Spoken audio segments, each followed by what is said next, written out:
Lycos jachtwerf De Vries in Makkum. Die wil investeren in een groter dok en verbetering van de kade.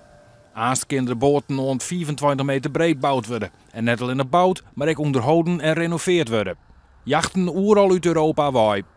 Wat wij zien is dat er steeds meer gevaren wordt op Scandinavië.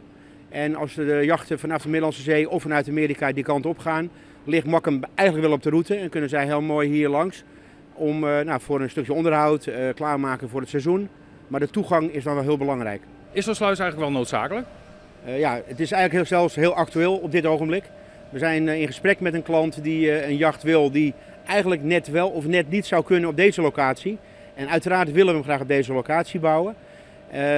Zeg je van ja, dat is nog lang weg voordat de nieuwe sluis is. Maar als je nagaat dat als wij nu een jacht verkopen, oplevering eind 2018, begin 2019 is dat natuurlijk al aardig in de buurt met de mogelijkheden om daar een nieuwe doorvaart te hebben.